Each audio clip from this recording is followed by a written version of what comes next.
If you want to bring your dropshipping idea to reality to nearly fully automate the business, these are the 6 steps that you must take to get your idea started. The first one, start with the product. I go through many tutorials on how to use different platforms to source products and find the suitable ones for your market. It's not a matter of picking something cheap and selling it for a profit.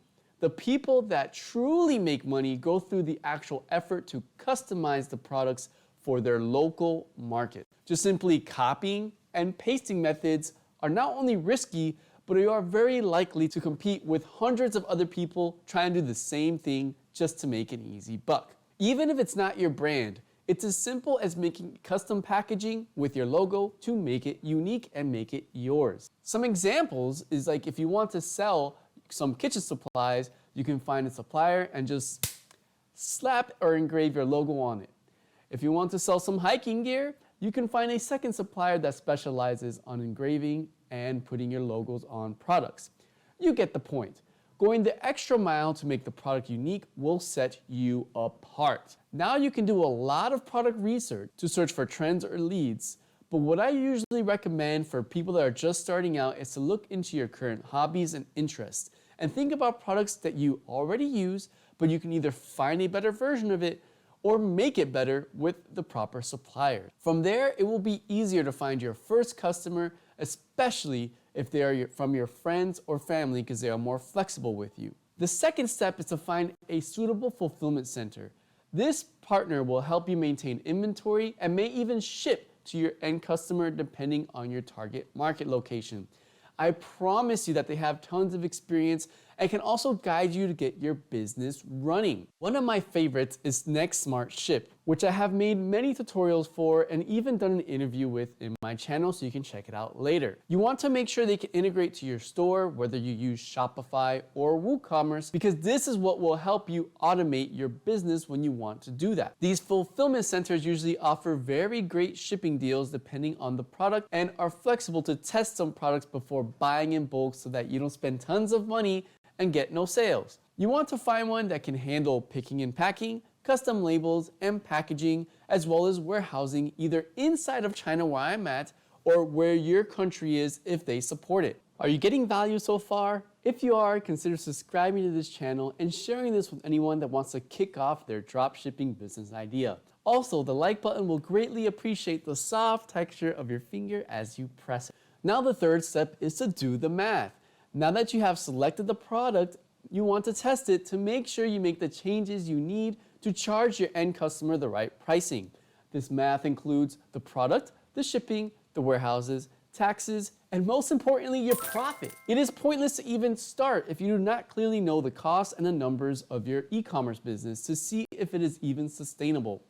Are you too lazy to do the math? You can simply download a form I created that accounts for everything that I just mentioned and even converts the pricing from RMB to USD so that you know exactly what to charge your customer. To get a free download, click on the description below to get started.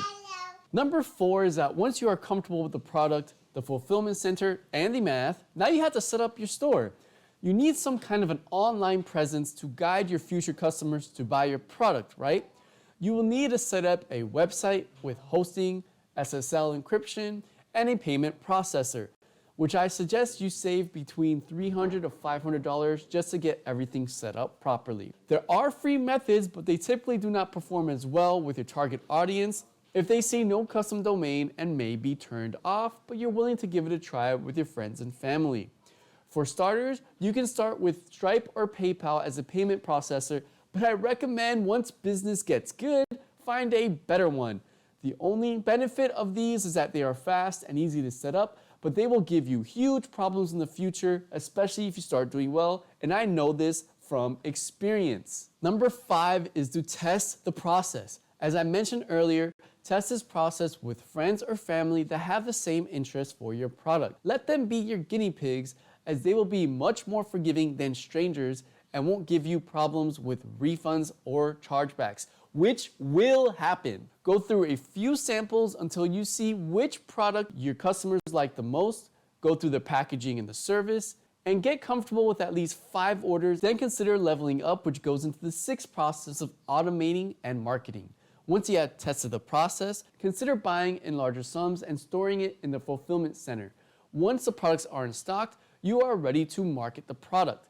By the way, buying straight from the source in their local currency in China is the cheapest way to buy goods and to save on your profits. Yes, even cheaper than Alibaba and AliExpress.